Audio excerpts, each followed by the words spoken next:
Diffusion en cours, bonjour. Alors, j'espère que vous pouvez m'entendre correctement. Vous avez le chat, plus d'informations à votre disposition, sur la droite. Vous aurez un document de téléchargement qui est la présentation tout simplement à la fin de cette présentation. Je pense au bout de 40 minutes, elle va être disponible, elle sera disponible. N'hésitez pas à poser toutes vos questions pendant la conférence. On y répondra à travers une session, traditionnelle, hein, de questions-réponses à la fin. Et ben, on va essayer d'avancer. Est-ce que vous pouvez juste me dire dans le chat que vous entendez correctement? Et on est parti.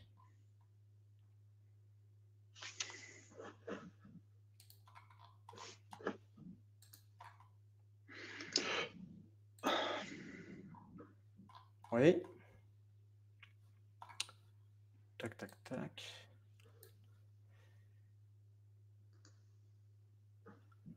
OK. Parfait. Son et image OK. Bah, c'est parti. Le gouvernement, et oui, le gouvernement, encore lui, il a décidé de reporter les échéances de la facture électronique en France. On vous dit tout, enfin, comme je vous l'ai dit dans la vidéo de présentation, presque tout dans un petit moment, hein. Vous allez avoir 35 minutes, 40 minutes avec nous, sans compter les questions-réponses. Ce qui s'est passé, c'est qu'une nouvelle ordonnance a donc été publiée fin septembre liée à la généralisation de la facture électronique, l'évolution du modèle traditionnel qu'on appelle post-audit vers le modèle clearance va donc prendre un peu de retard, mais il sera bien entendu inévitable. Et c'est vrai que depuis l'annonce de cette génération, de la généralisation pardon, de la facture électronique, beaucoup d'informations circulent déjà. Pour autant, nous avons pensé intéressant de vous présenter les choses de manière un petit peu différente. Nous avons retravaillé un petit peu la présentation, nous avons repensé à tout ça, afin de vous éviter toute forme de, je dirais, pour ceux qui sont à même de connaître les équidés, forme de prostration, hein, qui va pour que vous puissiez assimiler les trois notions essentielles à comprendre à la perfection si possible, on le verra à la fin de la présentation, et aussi vous assurer que l'on parle tous du même langage. Bonjour, je suis Marc Daman, j'espère que vous portez très très bien et je suis vraiment ravi de vous retrouver ce jour pour cette nouvelle conférence sur la facturation électronique. Je suis accompagné de Margot qui est donc la modératrice de cette conférence et bien sûr Cyril Sautereau. Cyril, bonjour. Bonjour à tous.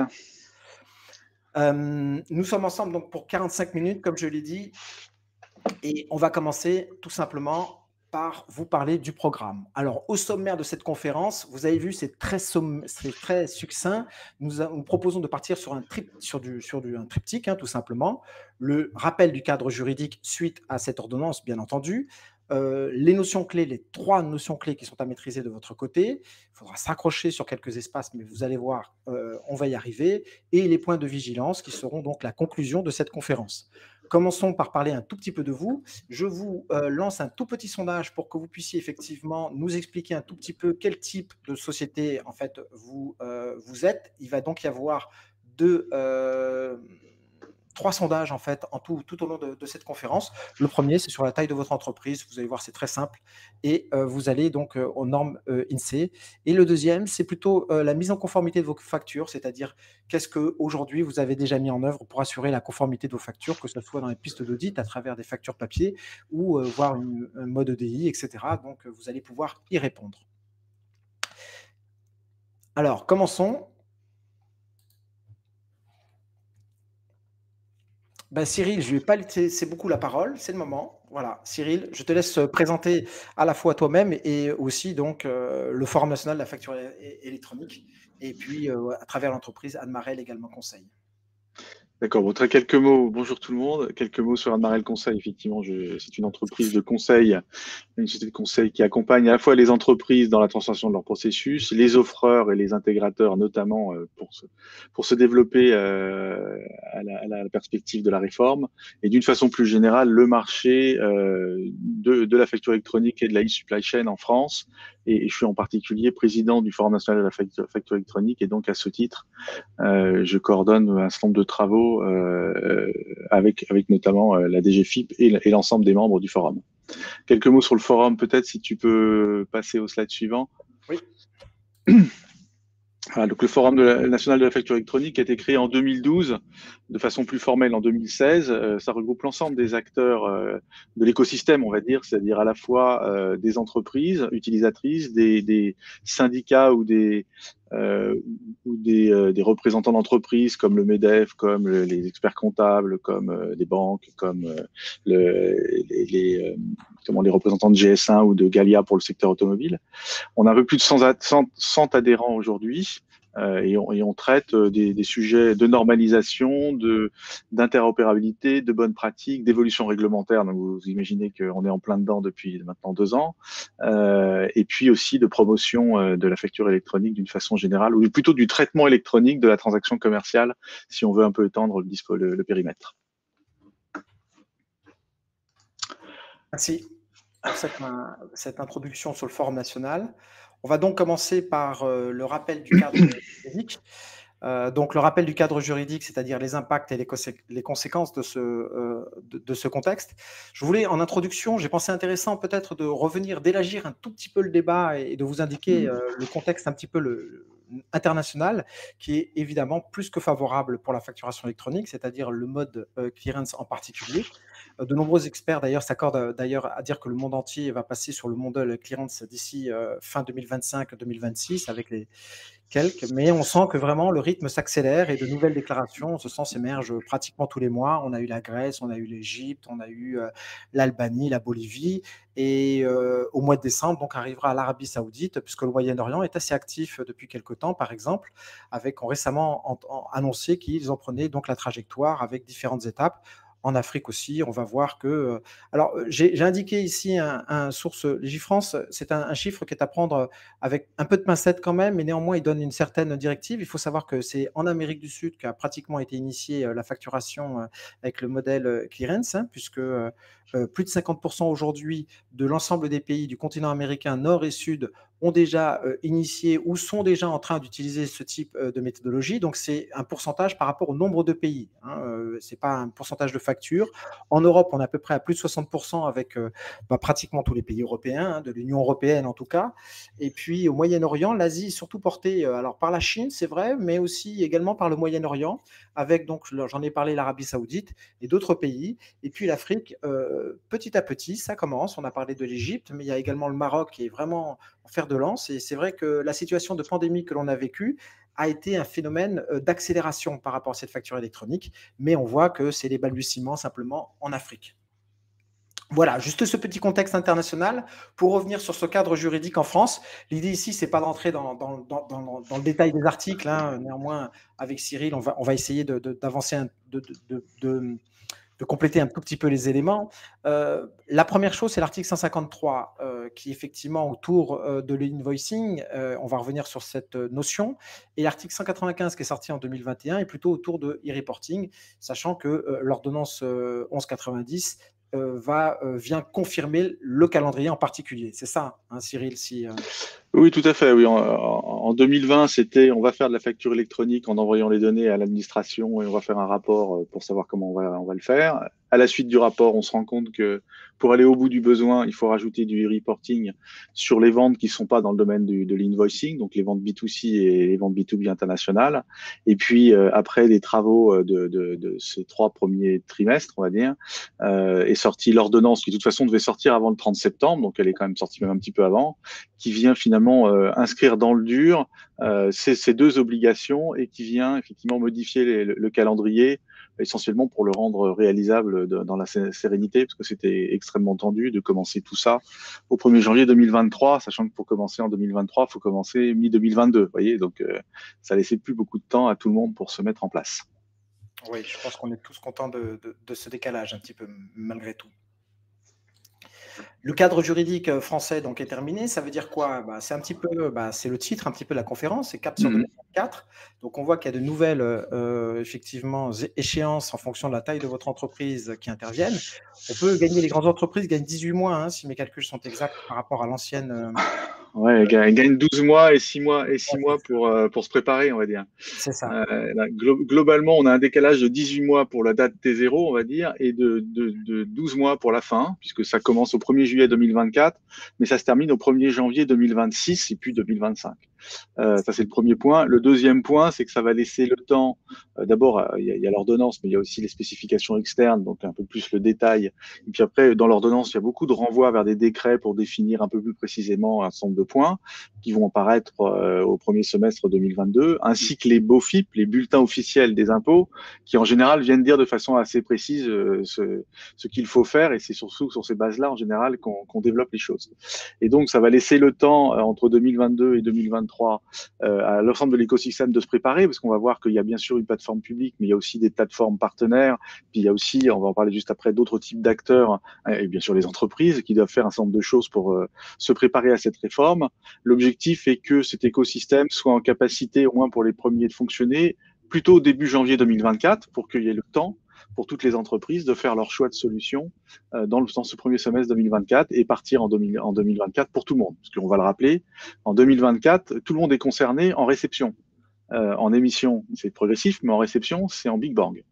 C'est ça. Et comme on peut le voir, la route est un petit peu sinueuse. On va voir comment la parcourir.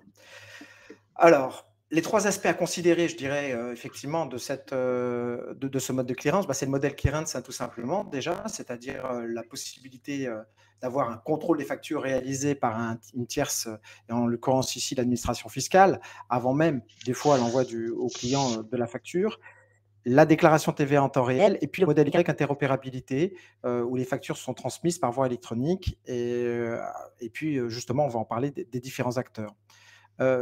Tu veux rajouter un point peut-être sur le mode clearance, sur la déclaration de TVA? Juste pour expliquer le principe, globalement, le principe général, c'est le principe général qui sous-tend tout ça, c'est une déclaration de TVA beaucoup plus temps réel, de façon à ce qu'on n'ait pas le temps de la cacher, hein, on va pas se mentir.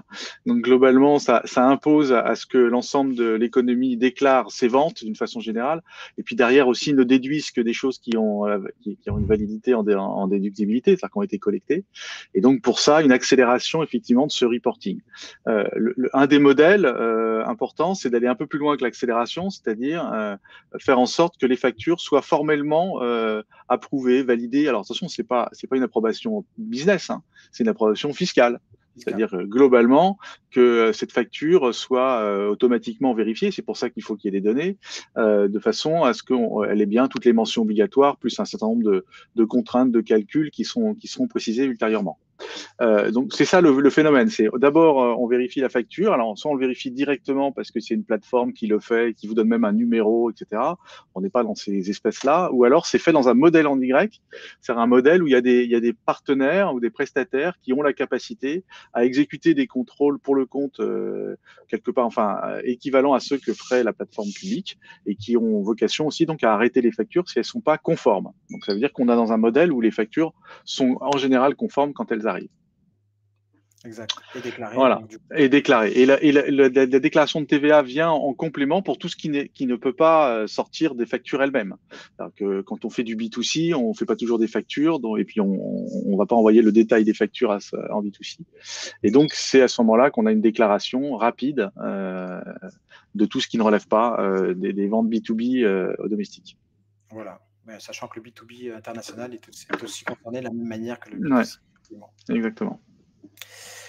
Alors, on rentre dans le vif du sujet. Vous savez, la situation, on l'a vu que la route est un petit peu sinueuse. Donc, ce qui est important, c'est qu'en fait, de comprendre les trois notions clés qui vont être le fer de lance, effectivement, de votre stratégie et de votre réflexion pour la mise en œuvre de la généralisation de la facture électronique, et donc pour une application au sein de votre organisation, qu'elle soit privée ou publique, bien entendu. Alors, au niveau de ces trois notions à maîtriser, c'est extrêmement simple. Nous avons donc trois notions que l'on doit faire. La première chose, c'est on va jouer un rôle, puisqu'il va y avoir un nouveau rôle, c'est un nouveau paradigme, on le sait, c'est-à-dire on va essayer de comprendre les acteurs de cet écosystème, de ce nouvel écosystème qui sera un écosystème cible. Une fois qu'on est acteur de cet écosystème, on va devoir comprendre, vous en tant que société, vous allez devoir savoir quel est le rôle que vous allez jouer et avec quel partenaire vous allez jouer. Une fois que ça va être établi, on va donc identifier les flux. Donc tous les flux qui vont être échangés entre tous ces acteurs. Et ça, c'est extrêmement important. On va revenir donc sur les 4 principaux flux. Et puis, une fois qu'on a fait les flux et les acteurs, qu'est-ce qui nous reste? Le format. Sous quel format on va échanger ces données? Comment on va pouvoir effectivement standardiser l'ensemble des échanges à travers donc l'utilisation des acteurs, donc cette triptyque acteurs, flux, format. Commençons donc par les acteurs. J'ai bien trouvé, bravo le marketing. Alors, les acteurs, qui sont-ils? 4 acteurs sont amenés à interagir au sein de l'écosystème de facturation. Les nominés sont, et vous avez les premiers nominés, les entreprises. On peut rajouter dans les entreprises, bien entendu, les entités publiques. On Hmm. a les PDP, les OD et les PPF. Vous savez, en termes d'administration, on aime beaucoup les acronymes. On va y aller en détail et expliquer un petit peu ce que c'est. Les entreprises, ce sont tout ce qui va être fournisseurs et acheteurs équipés ou non d'une solution de dématérialisation en interne. Voilà. Ensuite, on a les opérateurs de dématérialisation qui vont être des prestataires de services qui vont agir en accompagnant les entreprises, mais ne sont pas des C'est donc- plateformes certifiées. Donc, ça veut dire qu'ils n'ont pas l'obligation de clearance, comme l'a expliqué tout à l'heure Cyril. Puis, nous avons des plateformes de dématérialisation partenaires et des portails publics de facturation. Et on va y revenir plutôt à travers un schéma. Hein. Au sein de ce casting, vous allez vous poser la question suivante. Quel rôle doit jouer mon entreprise? Eh bien, le casting, on va l'expliquer à partir de ce schéma. Oui, alors effectivement, on voit l'ensemble des rôles. Donc les entreprises qui sont de 4 catégories, en général même maintenant 3 dans le rythme. C'est-à-dire qu'on a à la fois les grandes entreprises, les entreprises intermédiaires, et puis les ETI, et puis les PME et les micros en général. On fait les quatre types, plus les entités publiques. Ensuite, deuxième acteur important qui est le PPF. Donc le PPF, ça veut dire portail public de facturation. Et c'est effectivement celui qui va à la fois concentrer l'ensemble des flux déclaratifs vers l'administration fiscale. Finalement, l'administration fiscale, elle est en back-end, elle est pas en direct. C'est la plateforme publique qui lui concentre l'ensemble des flux qu'elle exige. Donc, il va concentrer l'ensemble des flux qui proviennent des factures, d'une façon générale. Donc, un certain nombre de données des factures. En gros, les mentions obligatoires des factures doivent être présentes sous forme structurée et remontées à l'administration fiscale. Et c'est le PPF, puisque c'est un portail, qui a en charge de le faire. Et puis vous avez les PDP, donc plateformes de dématérialisation partenaires. Avant, on appelait ça des plateformes certifiées. Et en fait, effectivement, on va voir elles doivent être certifiées quelque part, enfin auditées. Et donc, quels sont leurs rôles? Eh bien, un peu comme le PPF, qui est un peu la première des plateformes partenaires, elle doit effectuer les contrôles de conformité à l'émission des factures et d'ailleurs aussi à la réception, mais il y aura moins de problèmes à la réception puisqu'on aura contrôlé tout le temps à l'émission. Donc, vérifier la présence des mentions obligatoires. J'ai dit tout à l'heure quelques contrôles transverses de calcul potentiellement, l'existence de la société cible, de savoir l'adresser aussi, c'est d'avoir repéré chez qui elle est. C'est un point important pour pouvoir émettre la facture. Ensuite, elle doit transmettre ces factures effectivement en interopérabilité, c'est ça le modèle en Y, vers la plateforme du destinataire, donc qui peut être plateforme publique ou plateforme privée aussi partenaire. Et puis, elle doit transmettre en même temps les données requises à l'administration fiscale et surtout arrêter les factures si les contrôles n'étaient pas positifs. Et puis, au dernier point, c'est qu'elle agit aussi, avant de passer là-dessus, elle agit aussi sur la réception des factures. Elle agit aussi sur la réception des factures, bien sûr pour les redistribuer vers le destinataire et pour aussi renvoyer les informations en termes de retour d'informations sur les factures elles-mêmes. C'est-à-dire, est-ce que la facture est bien arrivée? Est-ce que je l'accepte ou je la refuse? Est-ce que je vais la payer? Est-ce que je demande à l'avoir? Et ainsi de suite. Alors, les obligations, puisqu'on est dessus, Oui. pour être une PDP, effectivement, une PDP, elle doit accepter tous les formats dits du socle minimal. Donc ça, on va vous parler un peu plus tard. C'est des choses qui sont liées au format. Il y a des formats, il y a 3 formats qui vont être obligatoires en réception, c'est-à-dire que toute entreprise devrait être en capacité de les recevoir. Et pour cela, il faut que les plateformes qu'elles vont utiliser, qu'elles soient la plateforme publique ou les plateformes privées certifiées, de partenaires, soient en capacité de les recevoir. Il faut aussi qu'elles soient en capacité de produire des versions lisibles, parce que pour une PME, une facture XML, c'est pas très très lisible. Et donc, il faut aussi que ces plateformes, elles auront une obligation de proposer, enfin de servir une version lisible directement aux entreprises si elles n'ont pas les outils pour le faire elles-mêmes. Alors, sachant que dans le cas de FactureX, la lisibilité est native, puisque vous savez que c'est à la fois un PDF et des données à l'intérieur.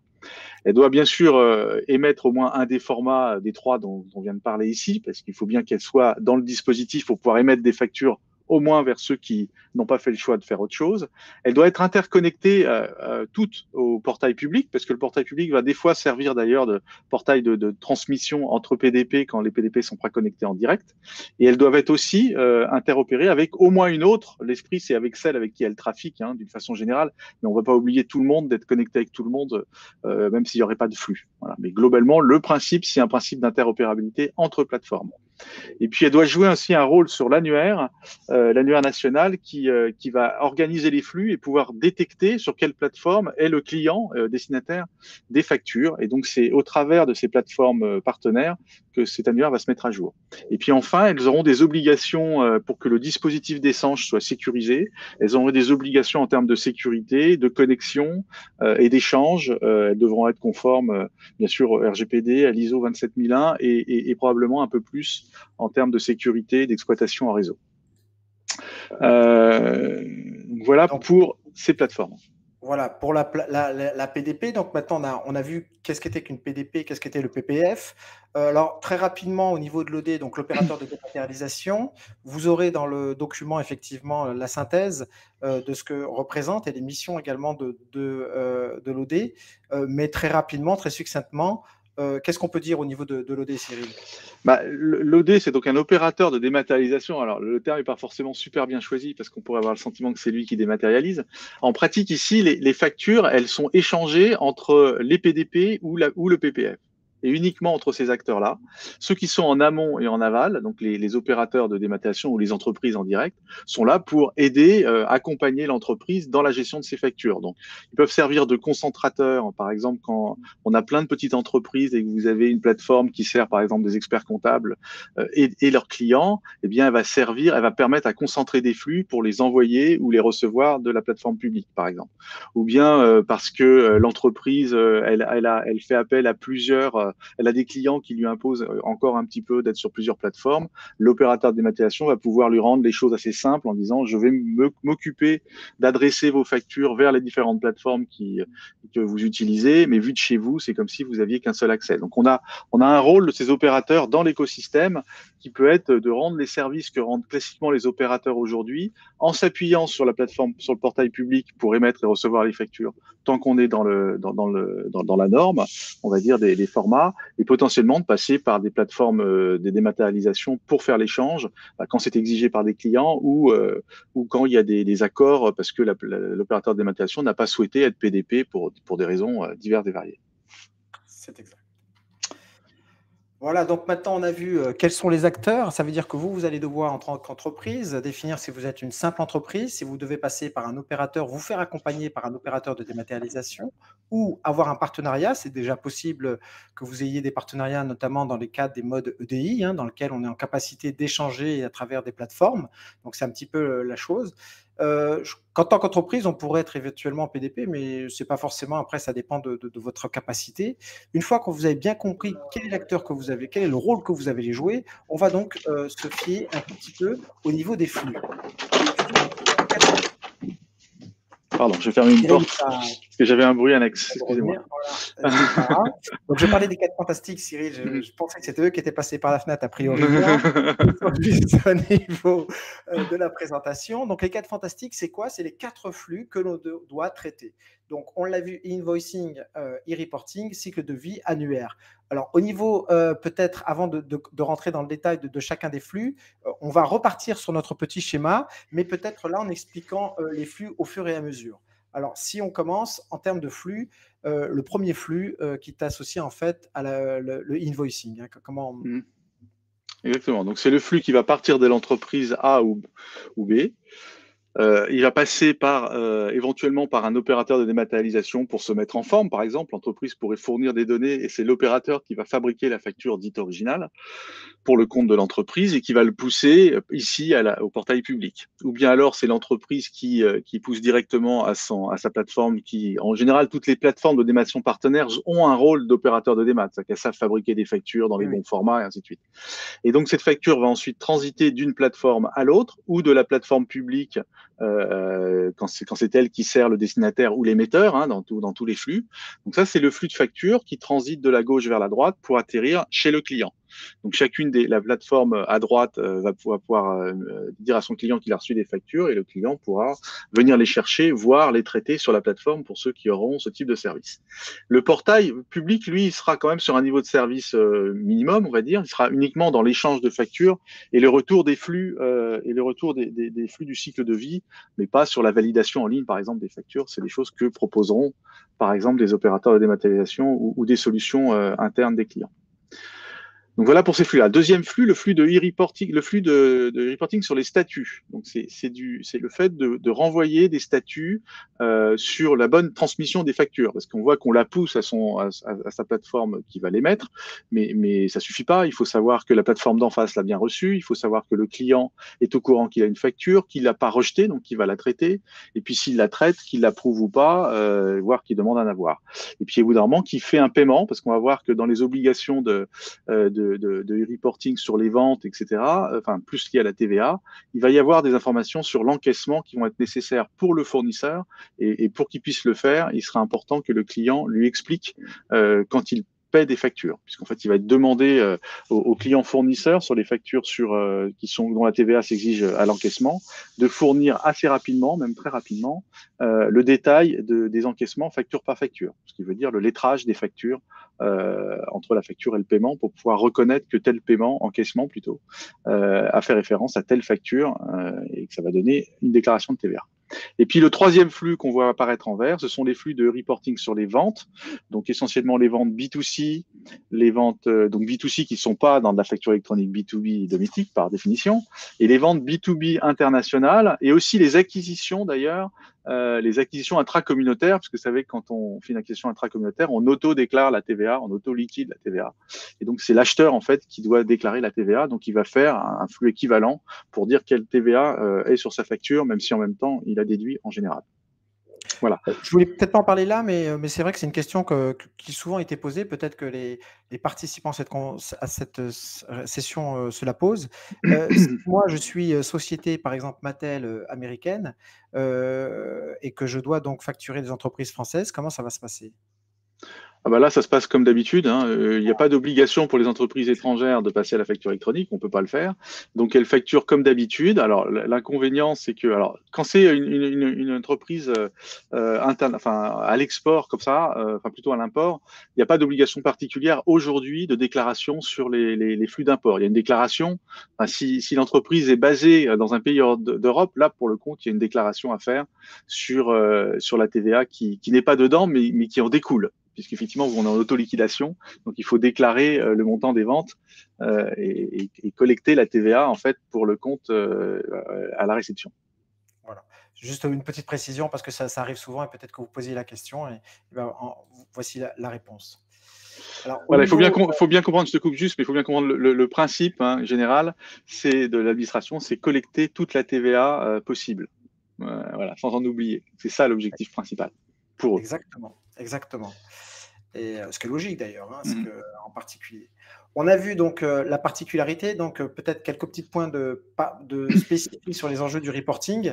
Donc Cyril a pratiquement tout indiqué. Qu'est-ce qu'on peut rajouter par rapport à ce que tu viens de dire? Je pense qu'on peut rajouter le rythme, c'est-à-dire Oui, effectivement, ce qui va être exigé, c'est que tous les 10 jours, donc sous 4 jours, c'est-à-dire le 4, on va faire la déclaration de l'ensemble des ventes des 10 premiers jours, pas le 4, excuse-moi, le 14. Le 24, on fera la déclaration du 11 au 20, et puis le 4 du mois suivant, du 21 à la fin du mois. Donc ça veut dire qu'il y aura, alors ces déclarations, elles viennent souvent de logiciels de caisse ou de choses comme ça, donc il va y avoir des déclarations sous forme de ticket Z, c'est en gros les ventes de la journée par taux de TVA à faire tous les jours, bon, ce qui n'est pas forcément compliqué pour une PME, ce qui peut être un peu plus pour une grande entreprise qui a plein de boutiques partout ou de supermarchés et plein de caisses enregistreuses. Ensuite, il y aura aussi, quand il y a des factures qui sont effectuées, soit parce qu'on est en international, soit parce que on fait des factures sur un site web, par exemple, parce qu'on va en ligne, à ce moment-là, les informations exigées seront à peu près les mêmes que celles qui sont exigées en e-invoicing. Et puis sur l'acquisition intracommunautaire, ce sera aussi proche de ça.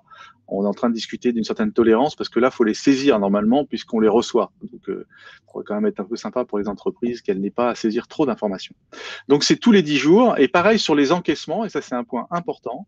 Ça veut bien donc dire que demain, pour ceux qui n'auront pas opté pour les débits sur les factures de service, puisqu'en fait c'est là qu'il y a une TVA sur les encaissements, vous avez le droit d'opter pour les débits et dans ce cas-là, vous n'avez plus de sujet puisque la TVA est due au débit, donc à l'émission de la facture. Mais si vous conservez la capacité à faire collecter, à déclarer la TVA sur les encaissements, alors il va falloir fournir l'information sur les encaissements dans un e-reporting, c'est-à-dire donner tous les 10 jours la liste des encaissements par facture. hein, ou la liste des factures encaissées, dit autrement. Ce qui veut donc dire qu'il faut le savoir, parce que vous recevez en général des paiements, et pour les plus petites entreprises, les rapprochements bancaires, c'est pas au fil de l'eau. Là, ça va être au fil de l'eau. Donc on est dans un mode où on comptabilise les factures. D'une façon générale, on fait une comptabilisation beaucoup plus temps réel qu'avant. La boîte à chaussures, en gros, c'est un peu fini. On a vu le deuxième flux, donc après le invoicing, le reporting, et puis les spécificités associées au reporting, c'est intéressant. Le troisième flux qui entre en jeu, on en a un tout petit peu parlé dans les échanges de statut tout à l'heure, il a fait une petite allusion, Cyril, ça va être donc le cycle de vie de la facture. Alors le cycle de vie de la facture, c'est pas celui-ci, c'est celui-ci, pardon. Alors le cycle de vie de la facture est un tout petit peu, voilà, on voit que c'est histoire d'avoir une traçabilité, on voit qu'il y a un petit peu de complexité. Néanmoins, on reconnaît pour quelques aspects qui sont similaires pour ceux qui facturent déjà aux entités publiques en France à travers le portail Chorus Pro. On a donc cette notion de cycle de vie. Oui, tout à fait. Et en même temps, c'est un cycle de vie assez standard. C'est-à-dire qu'il existe maintenant, même si c'est pas encore assez utilisé, mais l'objectif c'est que ce le soit plus, des messages et un certain nombre de plateformes déjà ont ces étapes qui sont de dire je veux tracer l'émission de la facture de façon propre, parce qu'il y a beaucoup d'acteurs dans un modèle 4 ou 5 coins, comme on dit. Donc il y a nécessité de savoir exactement où elle est, parce que c'est pas parce que je l'ai poussée au premier qu'elle arrive facilement au quatrième. Hein. C'est plus compliqué que ça, la vie. Ça, c'est un premier point. Et le deuxième point, c'est qu'on sait très bien que dans une facture, il y a est-ce que je la prends en charge ou pas, parce qu'on va voir pourquoi on peut ne pas la prendre en charge. Est-ce que je l'accepte ou pas? Et si je l'accepte pas, il y a des litiges. Est-ce que je demande un avoir? Et enfin, est-ce qu'elle est bonne à payer en général? Et ensuite, elle est payée. Et donc, ces éléments sont extrêmement importants pour le fournisseur. C'est même l'essentiel de la valeur ajoutée pour le fournisseur de pister son paiement et de le tracer au plus vite et de réagir au plus vite si jamais il y a des litiges. Alors, quand on regarde un peu plus en détail, qu'est-ce qu'on demande ici? La plupart des statuts sont des statuts hautement recommandés. Les seuls vraiment obligatoires, c'est sur l'encaissement et le déposé au tout début et puis les rejets, parce que quand on rejette une facture, ça veut dire le rejeter, c'est bien celui-là, hein, pas le refuser, on est précis sur les termes. Qu'est-ce que c'est qu'un rejet de facture? Ça veut dire, j'émets une facture, la plateforme d'en face la reçoit, et elle fait des contrôles où son client intervient à ce moment-là, ça peut être aussi après qu'il soit informé qu'il a une facture. Et là, il décide de ne pas la traiter. Alors pourquoi, quand est-ce qu'il a le droit de ne pas la traiter? Il a le droit de ne pas la traiter, par exemple, quand il ne connaît pas le fournisseur. C'est un grand classique. Ce fournisseur m'est inconnu, je ne vois pas pourquoi je vais mettre à comptabiliser une facture que je ne paierai pas, j'ai jamais rien acheté chez lui, enfin c'est une erreur, c'est un spam de facture, c'est mal adressé. Ça peut être aussi un fournisseur que je connais, mais j'ai rien commandé, j'ai pas de numéro de commande ouvert, donc je refuse, et je veux pas, dans ma comptabilité, avoir une perturbation en attendant des avoirs que je recevrai jamais, etc. Donc il y a bien une capacité qui doit être assez rapide, pour l'instant c'est sous 24 heures, de rejet de facture, c'est-à-dire de dire cette facture ne sera pas traitée. C'est-à-dire que c'est pas la peine de m'envoyer un avoir, surtout le faites pas parce que je pourrais m'en servir. Vous vous débrouillez, monsieur le client. C'est l'équivalent d'aujourd'hui de je déchire la facture papier et je fais comme si je l'avais pas reçue. Sauf que là, on peut pas dire qu'on l'a pas reçue. D'accord? D'ailleurs, on le fera plus. Donc.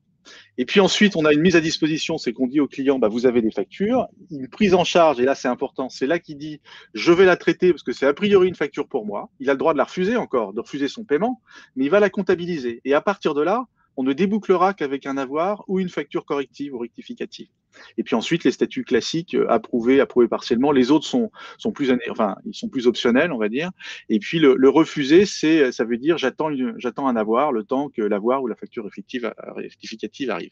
Et les deux derniers, en fait, sont importants parce que, comme je vous l'ai dit, pour un certain nombre de factures, il faudra faire un reporting sur l'encaissement. Si vous faites des factures qui sont toutes les mêmes pour vos clients parce que vous vendez le même service et que vous recevez des paiements d'un peu partout, c'est pas facile de faire le rapprochement en temps réel. Et donc effectivement, avoir cette information parce que le système vous la retransmet en disant je viens de payer la facture numéro 1 tel par virement, par exemple, c'est déjà pas mal, depuis tel compte bancaire, si en plus on est sympa, et bien à ce moment-là, c'est beaucoup plus facile pour faire le rapprochement bancaire et donc le reporting qui va avec. Et donc ça veut dire qu'on installe une sorte de standardisation dans le processus de traitement de la facture avec des obligations pour un certain nombre d'entre eux, de les transmettre quoi qu'il arrive, et pour essentiellement le premier, celui du milieu et le dernier. Et puis pour les autres, ils sont hautement recommandés parce qu'ils participent quelque part à la valeur ajoutée de l'ensemble du système. Donc globalement, l'idée, c'est que les plateformes et la plateforme publique s'obligent à transmettre tous les statuts qu'elles peuvent transmettre. Pourtant, elles ont l'information.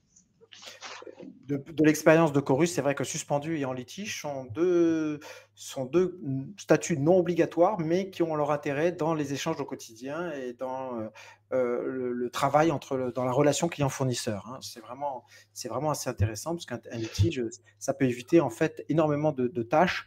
Et l'idée, effectivement, est que la dématérialisation n'engendre pas une complexité au niveau de la gestion des cas de litige, notamment. Oui, et puis en même temps, il faut avoir des définitions claires parce que même dans le cadre de Chorus, vous savez qu'entre elle est suspendue ou je la rejette parce que j'ai pas bien compris la différence et après c'est pas les mêmes conséquences. Donc globalement, il est aussi important de bien comprendre la subtilité entre je rejette, je refuse, je suspends. C'est pas la même chose et ça signifie pas la même chose. Alors, dans les 4 fantastiques, on en a vu les 3 premiers. On a vu que les 2 premiers étaient déjà, on en avait déjà parlé lors de précédentes conférences, et puis vous avez pu peut-être assister à d'autres conférences. Le cycle de vie, donc, quelques petites précisions ont été apportées.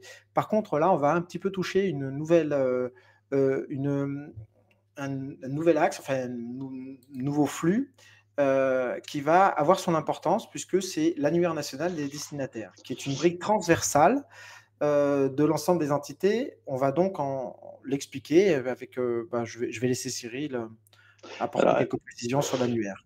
alors effectivement, Accrochez-vous un tout petit peu. Non, non, c'est pas très compliqué, c'est assez simple en fait.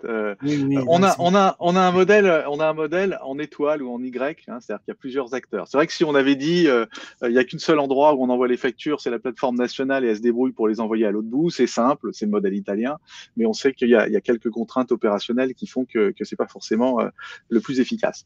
Alors c'est pour ça qu'on fait différemment. Alors là c'est un peu plus compliqué parce qu'effectivement il faut connaître l'adresse de son destinataire. Alors vous me direz il y a qu'à lui demander, hein, et puis il le mettre sur la facture. C'est effectivement le plus simple. Il peut y avoir une adresse, une sorte d'adresse électronique universelle dans les factures. Mais l'idée, c'est aussi de dire, il y a plein d'entreprises pour lesquelles l'adresse, elle est native. C'est leur numéro, en gros, c'est elle-même identifiée par le numéro de sirène. Donc l'idée, c'est d'avoir un annuaire national qui va répertorier toutes les entreprises et qui va simplement dire, pour chaque entreprise, vous allez pouvoir renseigner le fait que vous recevez des factures, vos factures sur telle plateforme. Donc soit la plateforme publique, soit une plateforme dématérialisée partenaire, soit plusieurs, parce que vous pouvez être une entreprise un peu plus grande, faire le choix, vos achats de production, vous avez un prestataire qui le fait, qui sera PDP demain, il n'y a pas de raison d'en changer, donc vous le conservez. Les achats de frais généraux que vous traitiez à la main, demain, vous pouvez les recevoir sur la plateforme publique ou sur sur une autre plateforme que celle que vous utilisez pour vos achats de production. Ou la même, bien sûr. Hein. Donc vous allez déclarer, en tant que toute entreprise devra déclarer où est-ce qu'elle recevra ses factures à un endroit, 2 endroits, 3 endroits. Et pour déterminer ça, elle va de mettre des codes de routage. Elle dira pour mon entité, mon SIRET 1, c'est là, pour mon SIRET 2, c'est là, ou elle dira pour mes achats de production, qui va être une clé de routage, c'est ici. Pour mes achats de frais généraux, c'est une autre clé de routage, c'est par ici. Donc une fois qu'on a ça, ce morceau d'annuaire, il sera publié, disponible par tout le monde, et cet annuaire, il va mapper finalement avec le destinataire. Il va dire, ah bah, l'adresse achat de production, elle est chez la plateforme 1, et puis l'adresse frais généraux, elle est chez la plateforme 2, et puis l'adresse troisième type d'achat, dont j'ai pas le terme sous la main, elle sera à la plateforme publique. L'intérêt de ça, c'est que si jamais, et donc elle dira à son fournisseur, vous écrivez soit l'adresse, soit directement les données de routage dans votre facture, et la facture ira directement au destinataire. L'intérêt majeur, c'est que si vous avez, il y a une sorte de portabilité, c'est-à-dire si c'est comme un numéro de téléphone universel qu'on crée. Si demain vous changez l'entreprise souhaite de changer de plateforme, elle n'est pas obligée de dire à tout le monde, attention, j'ai changé, il faut m'appeler sur un autre numéro. Rien ne change, c'est juste le routage à la fin qui fonctionne. Donc maintenant que ceci est posé, en fait la facture arrive au PDP qui doit émettre.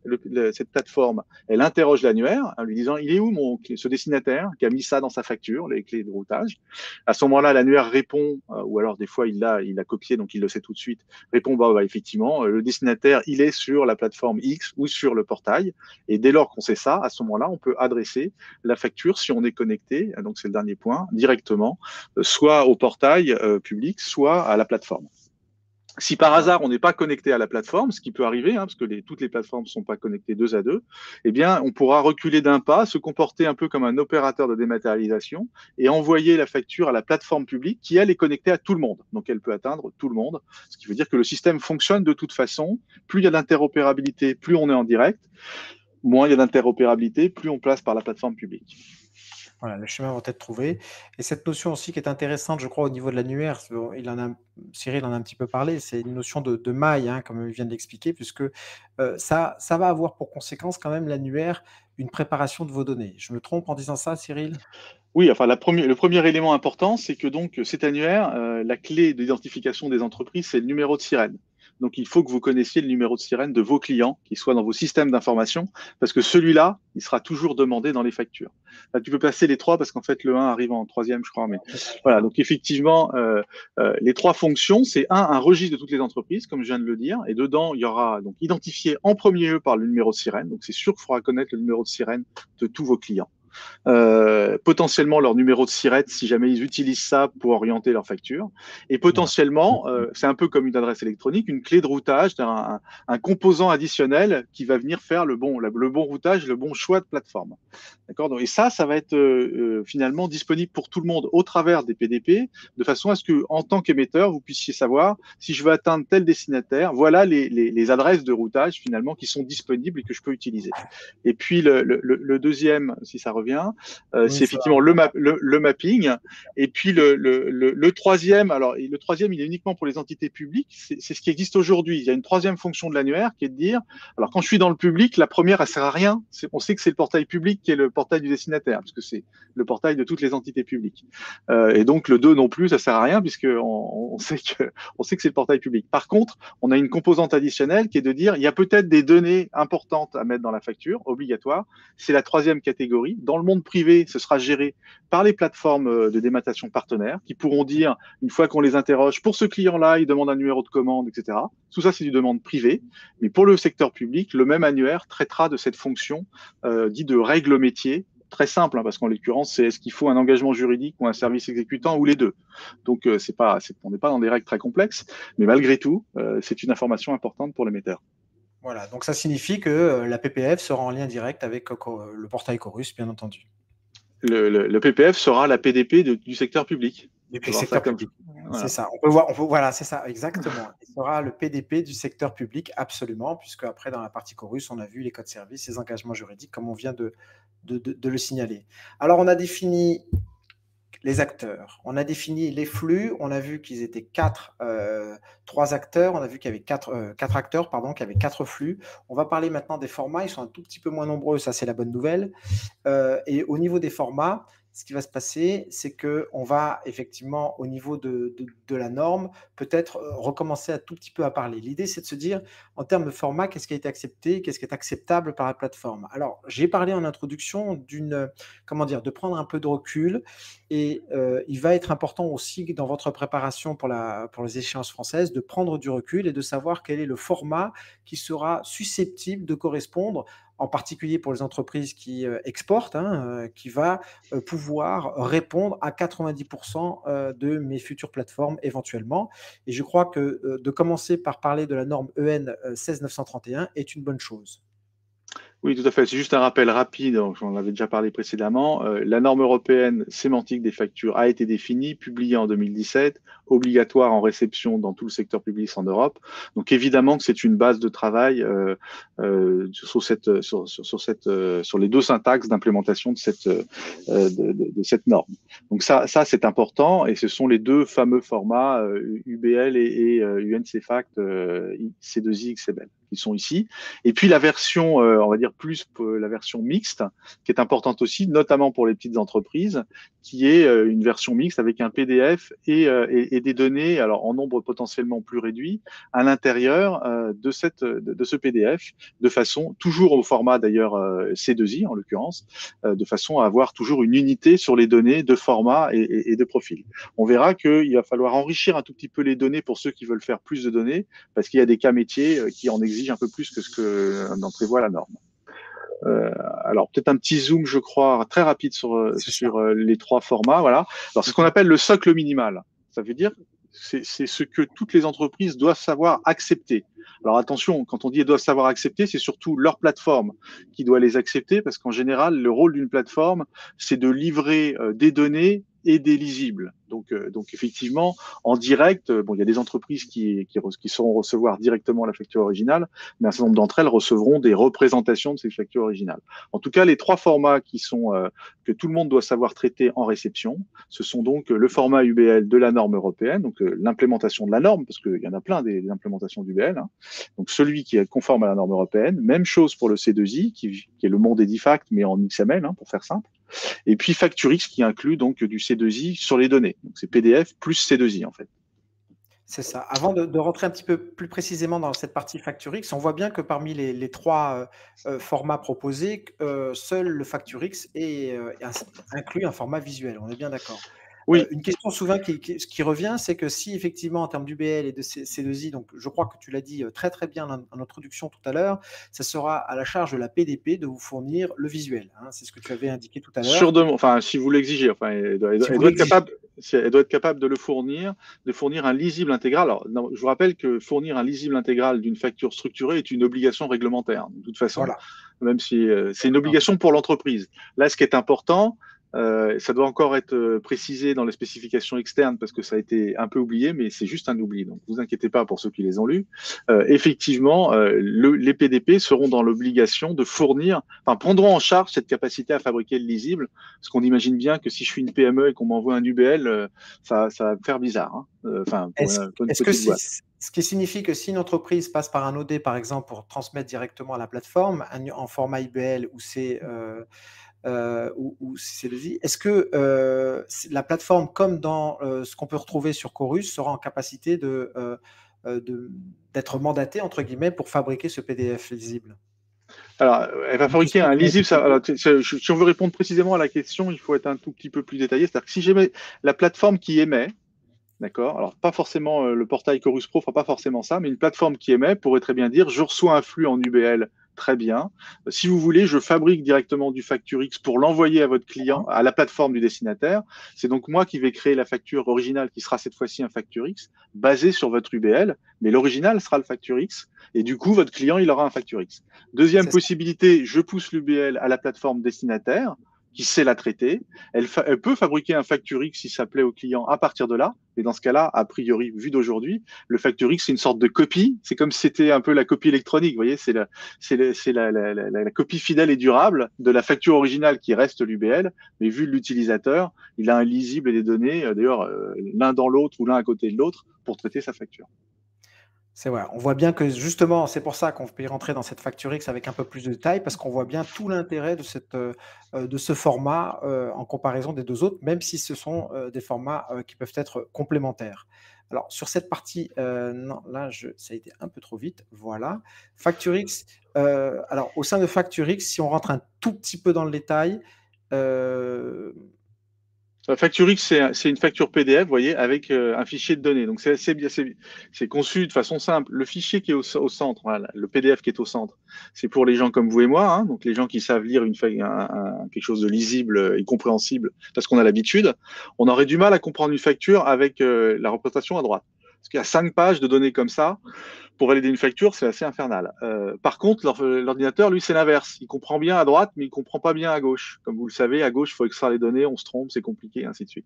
Donc voilà, c'est les deux à la fois. Et ensuite, en termes de données, vous avez effectivement dans la norme européenne un peu plus de 160 champs de données qu'on a répartis finalement en profil pour aider les entreprises en leur disant si vous devez vous concentrer, faites d'abord celles qui sont dans le minimum, qui va un peu disparaître à terme puisqu'on demandera plus de données. Le niveau qui va bien, ce sera le niveau basique. Et puis après, si vous êtes capable d'en mettre plus, bah vous en mettez plus. Le mieux, c'est le mieux. Hein. Enfin, le plus, c'est le mieux pourtant. Et on va voir qu'on a rajouté des données en plus parce qu'il y a 5 cas métiers qui méritent d'avoir d'autres données si vraiment on a besoin de les fournir pour aller au bout de l'automatisation. Alors, derrière, je crois qu'on a effectivement une visualisation un peu graphique. C'est une représentation de l'ensemble des données qui peuvent être présentes dans une facture. Et croyez-moi, le modèle C2I ou UBL complet, il est extrêmément large. Hein. C'est presque une échelle logarithmique. Et à l'intérieur de ce grand modèle où il y a beaucoup de données, enfin, il y a 10 000 feuilles pratiquement, enfin, c'est énorme. Ça n'a pas beaucoup de sens d'ailleurs. Il y a effectivement le niveau de la norme qui représente 160 données, puis le niveau du basique, puis le niveau minimum. Et ce qui va être exigé, donc si on clique un coup de plus, juste, c'est effectivement les mentions obligatoires. Donc, vous voyez que c'est à l'intérieur du basique. On a un tout petit peu augmenté le basique pour que ça rentre, mais pas grand-chose, hein, il en manquait 2-3. Et donc, du coup, quand on va être dans le profil basique, eh bien, on aura les données qui sont exigées par l'administration fiscale. Et puis, y en a d'autres qui ne seront pas exigées par l'administration fiscale, mais qui sont parfois nécessaires pour ceux qui veulent faire plus de données dans des cas métiers qui ne sont pas adressés par la norme. Et donc, on a prévu un profil étendu pour pouvoir l'adresser, justement. Voilà, on a vu les 3 formats qui sont effectivement obligatoires, mais il existe d'autres formats possibles et on les appelle les formats optionnels. Exactement. Donc, c'est obligatoire en réception. En émission, on émet l'un d'entre eux ou les 3 si on a envie. Enfin, en tant que plateforme, on peut le faire. Et en tant qu'entreprise, en général, on n'en fait qu'un, mais on peut en faire 2 ou 3. Et maintenant, il y a d'autres formats qui continuent à exister parce qu'il y a un existant qui fait de l'edifact ou différents edifacts ou des formats propriétaires ou un tas de choses et qui sont très fonctionnels ou des formats propriétaires de plateforme. Tout ça peut continuer à fonctionner. Le seul contrainte, c'est que ça s'échange uniquement entre PDP puisque la plateforme publique, elle connaît pas les formats optionnels. Hein, donc, il faut s'échanger ça entre PDP, en interopérabilité. Et il faut que la plateforme émettrice, alors la destinataire vérifiera des choses, mais la plateforme émettrice, elle doit extraire les données de ce format tiers et les mettre à la norme du format standard, alors un des 3, hein, enfin un des 2 en pratique, l'UBL ou le C2I, faire les contrôles et arrêter les factures, donc démontrer qu'elle extrait correctement sans se tromper et qu'elle fait correctement les contrôles, et puis pousser cette extraction vers l'administration fiscale et ainsi que les statuts qui vont avec, tout le reste ne change pas. D'accord. Donc effectivement, on a exactement le même mécanisme, mais avec des formats tiers, et entre autres les formats qui existent aujourd'hui ou les formats qui sont nécessaires parce qu'on a plus de données à intégrer et qu'on est déjà bien déployé dans l'optimisation de la supply chain. Voilà, c'est surtout pour les entreprises qui ont déjà initié effectivement, à cause de leur métier principalement, les échanges, en mode EDI ou autre et qui, sont concernés par par ce point de vigilance. Alors en conclusion, ce que l'on va dire, c'est que parce qu'on atteint, on arrive bientôt à la fin de cette conférence, c'est, vraiment, vous expliquer des petits points de vigilance. Alors les petits points de vigilance, ça va être au conseil une recommandation, ce qu'il faut retenir un petit peu de ce qu'on vient de vous expliquer. Je rappelle qu'elle sera disponible en replay, donc des fois, n'hésitez pas à la revoir parce que c'est pas évident tout ce que l'on fait. Le premier des points qu'on a voulu mettre en exergue avec Cyril, c'était d'identifier votre rôle. Hein, je crois que c'est essentiel, vous l'avez compris. Vous avez une possibilité, ce sera important aussi de se faire accompagner par des sociétés de conseil ou autres pour savoir qu'est-ce qui est le plus adapté. Et comme l'a très bien dit Cyril, en fonction des services et des produits que vous vendez, il est possible que vous ne mettez pas les œufs dans le même panier pour toute votre facturation et que vous continuer sur sur certains, axes enfin, sur certains canaux de facturation à utiliser, un opérateur plutôt qu'un autre ou une PDP plutôt qu'une autre. Comprendre les flux, on l'a vu ensemble, c'est pas évident, donc c'est-à-dire, derrière il y a des données qui vont en sortir de ces flux, donc ça veut dire préparer vos données en amont et puis il va donc falloir choisir votre solution et l'ensemble des partenaires avec qui vous souhaitez travailler. Sachant que, bien sûr, la plateforme publique, elle sera obligatoire, entre guillemets, hein, parce que de manière directe ou indirecte. Et donc, on arrive à ce fameux point, c'est vraiment pas uniquement pour vous faire aller plus vite. J'ai discuté la semaine dernière, j'ai eu la chance de participer à la convention des utilisateurs de SAP. Beaucoup de sociétés sont revenues vers nous pour nous dire qu'ils avaient mis en place déjà des équipes de projets. D'ailleurs, je crois que c'est une des questions du sondage. Vous avez mis en place des équipes de projets parce que vous avez vu déjà l'intérêt, effectivement, de standardiser vos flux et de les préparer à ces échéances qui vont arriver extrêmement rapidement, beaucoup plus rapidement qu'un cheval au galop, ça c'est sûr. Donc, cette anticipation n'est pas juste un fait marketing ou un fait de société, mais vraiment un point qui est important. Et je crois que ce décalage qui a été mis en place, faut pas le prendre non plus à la légère en se disant bon, on va repousser. Bien sûr, ça va dépendre de chacun des cas de chaque société à son cas particulier. Et puis un des derniers éléments, certains d'entre vous l'ont peut-être constaté, qui n'a pas été abordé, c'était l'archivage. Qu'est-ce qu'on peut apporter de plus sur cet archivage, peut-être avant de revenir sur les autres points, Cyril? Alors, l'archivage, enfin, d'une façon générale, la réglementation sur la conformité fiscale ne change pas. Donc, il y a toujours les trois modes, l'EDI, la facture signée, la piste d'audit. Et l'archivage reste une obligation. L'archivage des factures émises et reçues pendant 10 ans, enfin, 6 ans, mais enfin, commercialement, ça sert aussi sur le droit commercial, hein, la facture, quand même, malgré tout. Tout ça reste. Donc, effectivement, il faut penser enfin, faut pas penser que parce qu'on fait de la facture électronique, l'archivage fait partie du dispositif. Donc, soit en général, les plateformes de démation partenaires PDP, ouvrent ouais. les PDP, elles offrent de l'archivage, mais si vous pouvez très bien ne pas le prendre et ça veut dire récupérer les factures en temps réel pour les archiver chez vous. Ou bien alors, la plateforme publique, elle proposera un archivage uniquement pour les factures qu'elle traite. C'est-à-dire, si vous utilisez la plateforme publique pour émettre des factures, celles-là sont archivées. Si vous utilisez la plateforme publique pour recevoir des factures, celles-là seront archivées par la plateforme publique. Mais si vous échangez des factures entre PDP, la plateforme publique, elle va pas archiver pour vous même les extracts de données. D'abord, elle n'aura pas les factures, mais elle aura que les extracts de données qu'elle va pas forcément archiver. Elle va les pousser à l'administration fiscale et c'est tout. Donc, Oui, c'est c'est un la point vocation. particulier. Voilà, c'est un point particulier. Dès lors qu'on sent bien qu'on peut avoir plusieurs canaux de facturation, c'est vrai que centraliser un peu l'archivage n'est pas une mauvaise chose. Ce n'est pas une mauvaise chose en soi. Voilà, une petite Autre différence chose entre la... que je voulais, un Allez-y, petit point Cyril, pardon. que je voulais compléter sur anticiper les échéances. On a bien Oui. vu à l'occasion des travaux qu'on a fait dans les derniers mois qu'effectivement, ça sera l'occasion de mettre à plat un certain nombre de processus un peu plus compliqués que j'achète, je vends. Hein, le monde économique demain, c'est j'achète, je vends sur des places de marché, sur différents canaux de vente, qui parfois sont des places de marché qui organisent la vente, qui font l'encaissement pour moi. Donc quand je dois faire quand je dois faire du reporting sur l'encaissement, c'est pas moi qui ai l'info, c'est la plateforme qui doit parfois elle fait la facture pour moi, etc. Donc on sent bien que dans tout ça, il va être nécessaire de poser un peu sérieusement les choses sur la table, en profiter pour normaliser et se comporter tous à peu près de la même façon ou du mieux possible dans des bonnes pratiques. Et donc ça s'anticipe parce que c'est très structurant en fait. Donc c'est pour ça qu'il faut commencer maintenant. D'ailleurs, je crois qu'on aura une petite question un petit peu en lien avec ça sur la facturage. On va y répondre tout à l'heure. Tu voulais rajouter? Non, je crois que là, sur cette partie conseil, recommandation, tu voulais C'est rajouter bon, quelque chose? non, non, c'est parfait, c'est parfait. Voilà, donc après, juste pour parler un petit peu de Simtrax, on a vu un petit peu comment se comporter.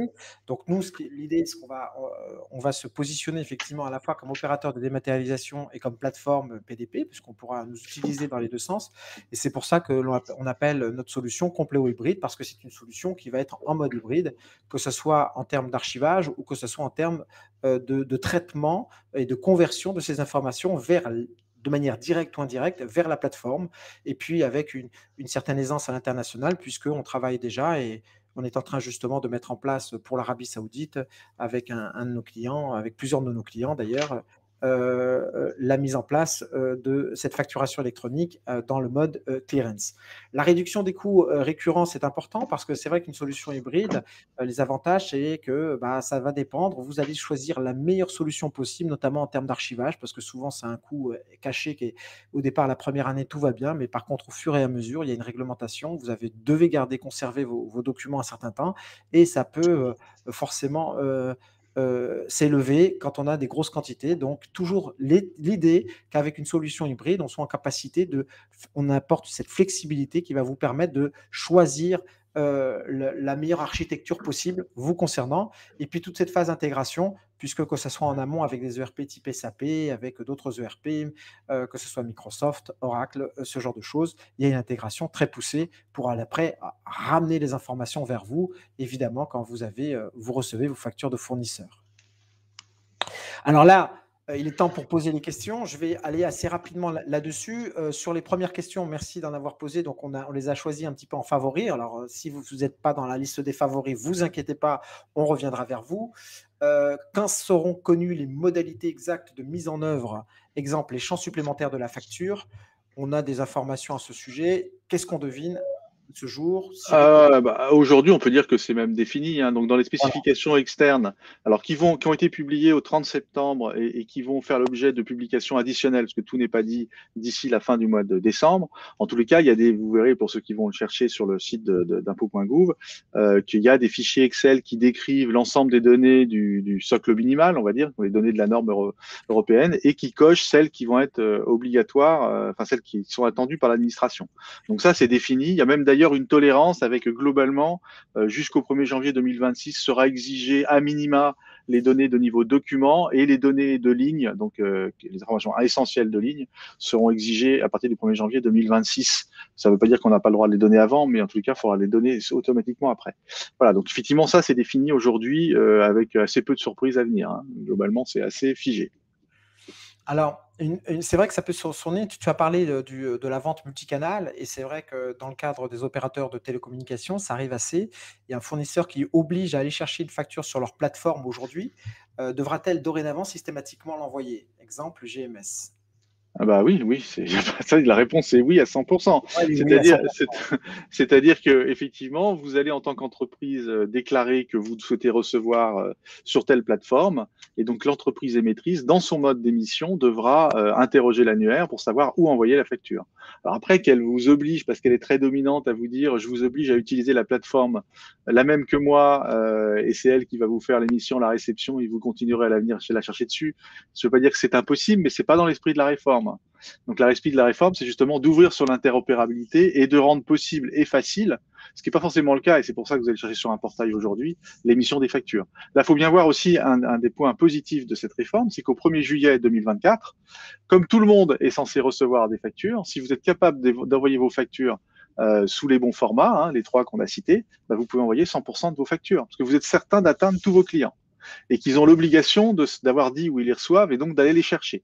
Donc ça veut dire que la GMS, tous ces types de factures vont s'inscrire là-dedans, à commencer par les grands producteurs de factures, de fluides d'une façon générale, téléphonie, EDF, énergie et compagnie.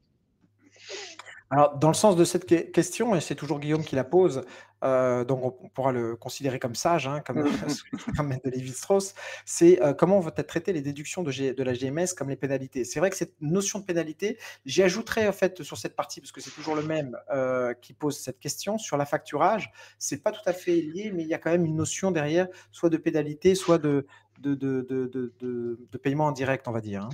Ah bah, déjà, il y a surtout la capacité à faire de l'escompte, qui ne sont pas des pénalités, hein. Parce qu'une pénalité, finalement, c'est un petit peu hors du périmètre, puisque il semble que les pénalités, c'est pas soumis à TVA, ça change rien sur le reste, donc ça concerne moins l'administration et c'est pas forcément soumis à une facture. Donc c'est quelque chose qui traite un peu en dehors du système. Maintenant, quand on va être payé plus vite, par exemple, ou payé par un tiers, ou payé par un tiers comme un affacturage, ça fait partie des cas métiers un peu plus particuliers. Parce que si j'ai un affactureur, il faut qu'il puisse avoir la facture, donc il y a une sorte de modèle en Y là aussi pour que la facture puisse atteindre l'affactureur. Et puis, il est assez important que l'affactureur soit au courant que la facture va être validée, par exemple. Il finance mieux ou moins cher quand il sait qu'elle est validée. Voilà, donc ces éléments-là font partie des fameux cas métiers un peu plus complexes qui font qu'éventuellement, il y aura des informations un peu plus importantes à mettre dans la facture si on veut que ce soit très automatisé. Sachant que le fonctionnement actuel peut continuer à faire, mais il est plus manuel. Tout à fait. Alors, recevoir un détail sur les différentes données obligatoires contrôlées pour vérification de la conformité fiscale, oui, ça, le détail, vous pourrez le recevoir, c'est pas un souci. Enfin, ce que vous recevrez. Ah oui, vous voulez qu'on vous envoie un détail, nous, d'accord. Ouais, On peut envoyer le détail. Parce que effectivement, bon, dans le contrôle, ce sera une réponse oui, non, hein. Le contrôle ne va pas vous dire la couleur qu'il faudrait changer sur telle donnée. Certification devrait avoir les PDP. Alors ça rejoint aussi une question qui est posée un petit peu plus tard. Je suis fournisseur, je passe par une PDP en émission. Mon client passe directement par la plateforme, la PPF, donc en réception. Maintenant, ces acronymes, vous êtes complètement aware, comme dirait l'autre. Je ne vois pas de flux de facture entre la PDP et la PPF sur votre schéma. Bon, bah, si effectivement, il y a un flux de facture en fait, hein, sur le schéma. Y a-t-il uniquement un flux de données possible entre les PDP et la PPF? Alors, déjà, dans le schéma, ça y est, il faut comprendre que les Oui, flèches grises valent les flèches noires, c'est on ça. va dire, dans le premier point. Donc, effectivement, quand l'un est chez une PDP et l'autre à la PPF, quel que soit le sens, le flux passe toujours par la PPF, par le PPF, effectivement, est adressé soit à la PDP, soit émis depuis la PDP qui l'a émise. Ensuite, l'autre question, c'était sur la certification, je vois, c'est ça, non? J'ai envoyé une qui a été Alors retenue sur oui, la sur la certification, certification. oui. Oui, tout à fait. Il y en a Alors une sur. aujourd'hui, il n'y a pas de plateforme certifiée pour le simple raison qu'il n'y a pas encore le processus les exigences sont pas finalisées, sont pas écrites dans un BOFIP et il n'y a pas encore d'auditeur. Donc il n'y a que des candidats à la certification et il n'y a aucun certifié, Levez la aucun main. audité. Voilà, c'est ça. Donc s'il y a des gens qui vous disent qu'ils sont audités, certifiés, ils le sont peut-être au niveau fiscal par ailleurs, mais pas au titre de la réglementation qui va venir. Exactement. Ça, c'est important de le savoir. Alors, les plateformes et opérateurs, là, on peut y répondre par rapport à la précision que tu viens d'apporter. Et les plateformes opérateurs vont-ils être payants? Bah, chacun va offrir ses services, effectivement. Hein, ça, C'est sûr, c'est chacun va faire ses services avec sa valeur ajoutée. La plateforme publique, évidemment, sera gratuite, mais aura son niveau de service qui est d'émission et de réception des factures, point barre. Donc, ça rejoint la question de Xavier. Comment se fera la mise à disposition, lien de téléchargement, portail de téléchargement, pièces jointes par mail, quid des GED existants? Bah, ça voudra dire effectivement mettre en place une intégration par rapport à si vous avez une GED existante, donc faire le lien entre la plateforme. Donc, on l'a vu à travers un opérateur de dématérialisation Mhm. ou autre. Lien de téléchargement, je rappelle qu'il y aura un mode portail quand même. Il y aura un mode portail sur la plateforme publique, mais qui va ressembler au mode actuel, qui est plutôt un dépôt. Alors, soit une saisie en ligne. Et là, je vous rappelle qu'à terme, il faut saisir le détail des lignes. Hein. On ne C'est saisit pas ça. juste. Voilà. Soit du Du montant PDF final. avec de l'extraction de données. C'est pareil, il faut extraire les données de ligne. Donc, ça va ressembler à une saisie. Et puis quand on est dans le secteur public, on envoie quelques factures si c'est pas à 100% de son business. Là, c'est 100% des factures. Donc, si vous voulez, le portail manuel, il a un intérêt, mais le portail public, c'est pas un outil de facturation non plus. Hein, donc effectivement, on voit bien qu'on va passer à une autre échelle et qu'on aura plutôt des applications dédiées qui sauront produire des factures au bon format à partir du processus de traitement de l'entreprise qu'aura choisi son outil, qui peut être bien sûr interne sur une plateforme ou sur un OD, sur quoi que ce soit. Donc voilà globalement. Oui, alors ça c'est après encore je prends Mmh. questions pour y répondre et puis il y en a 2 qui sont enfin par groupe de 2 on va dire. Ouais.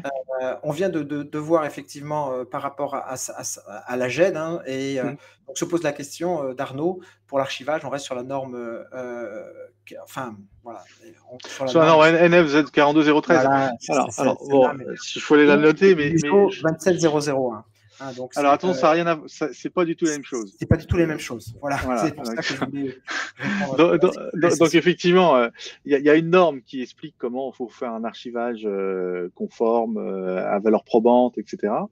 Je rappelle que du point de vue de la réglementation, les seules obligations en termes d'archivage, c'est d'archiver de façon intègre et de restituer de façon intègre, bien sûr, donc de ne pas perdre les éléments. Il y a pas, on ne demande pas à mettre ça dans des coffres-forts électroniques, etc. On demande à ce que il soit démontré que quand on archive, on sait restituer, on n'oublie rien et on change rien. Maintenant, évidemment, quand on fait de l'archivage légal ou à valeur probante, par défaut, ça respecte ça. L'ISO 27001, c'est une norme sur la sécurité informatique. Donc, ça vient un peu en chapeau de cette chose-là. Et ce qui sera probablement demandé, enfin, assez certainement demandé, c'est aussi d'être conforme au référentiel Secnum Cloud, donc, qui veut dire un niveau de sécurité en termes d'exploitation en nuage d'un bon niveau. Hein. C'est quelque chose, globalement, on est dans du process important. Alors, ce sera surtout appliqué à l'hébergeur de la solution, mais malgré tout, c'est un bon niveau. Et dernier point, pour les accès au portail, divers et variés, ça va, le sens de l'histoire, c'est que ça se termine par des identités professionnelles substantielles. Donc voilà, c'est un système sécurisé où on rentre pas comme ça, on s'identifie de façon assez sérieuse pour interagir et les échanges se font de façon sécurisée. Donc la facture, elle s'échange pas par mail entre PDP par exemple. C'est ça. Ça faut pas peut-être qu'à la fin ce sera un mail, mais entre PDP et PPF, ça va être de l'échange sécurisé. Oui. Alors, justement, on a utilisé beaucoup d'acronymes, beaucoup de choses, et puis en particulier, donc, ce que vient d'expliquer là, Cyril. La bonne nouvelle, c'est que vous allez tous recevoir, tous les participants recevront en fait un glossaire où l'ensemble des termes seront expliqués et ça vous permettra d'avoir une base de travail chez vous et vous aurez à réception ce glossaire et on parlera justement de ce NUM Cloud dont a indiqué tout à l'heure Cyril. Pour terminer, donc, oui, Compléo Hybride sera en capacité de traiter les 3 formats en émission. Et puis par rapport au format, pourquoi l'EDIFACT n'a pas été retenu comme format par la plateforme publique? Ah, ça, je peux répondre. Oui, Effectivement, ça a été une longue longue discussion et discussion. argumentation sur ce point. D'abord, pourquoi l'EDIFACT n'est pas dans le socle minimal? C'est parce que, comme vous avez vu, le socle minimal, c'est obligatoire pour tout le monde de le connaître. Et on a estimé que c'était pas raisonnable d'obliger toutes les plateformes et toutes les entreprises derrière à savoir parler EDIFACT. Donc ça, c'était une certaine évidence. Ce qu'on avait demandé, c'est de dire, il y aura des flux EDIFACT, parce qu'il y a ceux qui existent et qui continueront à se développer. Et donc, il serait bien qu'on puisse envoyer les extracts, puisque l'EDIFACT n'étant pas dans le format de la plateforme publique, les extracts en EDIFACT. Et ça, c'est encore ouvert avec plutôt une réponse pas tellement positive pour l'instant, mais les discussions ne sont pas finies. Pourquoi la plateforme publique ne traite pas l'EDIFACT? C'est un peu comme ce que j'ai dit au début, c'est que c'est pas une connaissance qu'elle a aujourd'hui et elle n'a pas le sentiment qu'elle a besoin d'intervenir là-dessus. Ça doit rester du domaine privé. D'ailleurs, d'une façon générale, c'était important aussi de conserver la valeur ajoutée dans l'écosystème. Et donc, elle se préoccupe de la norme de base, mais pas du reste. C'est ça, parce que ceux qui l'utilisent aujourd'hui, ça ne changera pas grand-chose pour eux, puisqu'après, simplement, il y aura une moulinette de conversion qui sera effectuée par la PDP, mais pour vous, en tant que client, ça ne changera pas énormément. Voilà, vous pouvez continuer Alors, à faire de l'EDIFACT et la oui, PDP pourra le transformer, c'est l'extrait des ça. données, comme c'est très normalisé, c'est pas très compliqué, l'extrait des données en UBL ou en C2I, suivant ce qu'elle aura choisi. Probablement en C2I, d'ailleurs, c'est plus proche de l'EDIFACT que l'UBL. Christelle, vous avez posé 2 questions à propos de Chorus, effectivement, sur les problématiques associées à la définition de la maille, ce que j'ai expliqué tout à l'heure, le SIRET, le SIREN, etc. Oui, en fait, mais il y a eu quand même quelques petites améliorations. Je reviendrai vers vous par rapport à ça. Et puis, le cahier des charges à destination des fournisseurs également. Je terminerai par la question, effectivement, de Claudia, qui travaille principalement, uniquement même en B2C. Nos clients n'auront pas de logiciel pour ouvrir les factures. Voilà, donc ça c'est vrai que c'est une question qui est assez commune, qui arrive et qui nous Oui, mais permettra de alors, différencier. voilà, si je peux juste. Alors, si vous êtes en B2C, il n'y a pas d'obligation de faire de la facturation en B2C, sauf si votre client vous le demande. C'est ça. Si votre client vous le demande, alors effectivement, il y a des sujets qui sont dans ce cas-là, il faudrait déclarer ça de façon indépendante et pas forcément noyé dans votre Z de caisse pour l'ensemble de vos ventes. Donc, c'est encore un point aussi sur lequel on travaille pour que ce soit pas trop compliqué pour les entreprises dans ce cas spécifique. Et en pratique, ça embête quand même plus des grandes enseignes comme la Fnac, etc., que des entreprises qui font une facture de temps en temps. Voilà. Donc, encore une fois, le B2C, ce n'est que du déclaratif qui vient des logiciels de caisse ou qui vient de votre compta, parce que vous savez ce que vous avez vendu, et c'est la somme de vos ventes de chaque jour avec le détail TVA. Et si vous vendez que des trucs à 20%, ça va être vite fait. C'est parfait.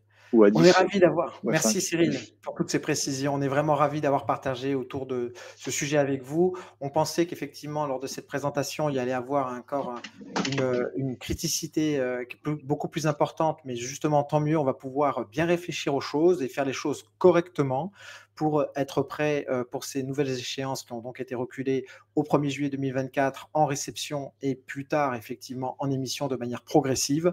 Encore, merci pour votre participation. N'hésitez pas à vous abonner à nos chaînes LinkedIn et à nos chaînes, effectivement, Twitter, YouTube. Vous avez les liens dans la présentation en ce qui concerne Cyril et en ce qui concerne donc Simtrax. Nous avons été ravis de voir échanger. On va vous laisser. On a quelques petites minutes suite aux questions qui ont été assez nombreuses quand même. On vous souhaite une excellente journée. Portez-vous bien surtout, c'est très important. D'ici la fin de l'année, on voit qu'on va vers une évolution positive de cette pandémie. C'est une excellente nouvelle pour tous. Je vous souhaite une excellente fin de journée. Un grand merci encore à toi, Cyril. Je te laisse le mot de la fin. Merci à tous pour cette présentation et on attend les suivantes pour les prochains épisodes. Eh oui, on attend les suivantes. C'est pas fini. Rendez-vous C'est au pas prochain fini. épisode. C'est un peu comme Exactement. les séries de James Bond. Exactement, la saison 3 maintenant, on attend. La La saison saison 3. 3 de Game of Thrones. Ça va être de la facturation. Merci à tous. Excellente fin de journée à vous. Merci Cyril. À Au très revoir à bientôt. tous. Au revoir tout le monde.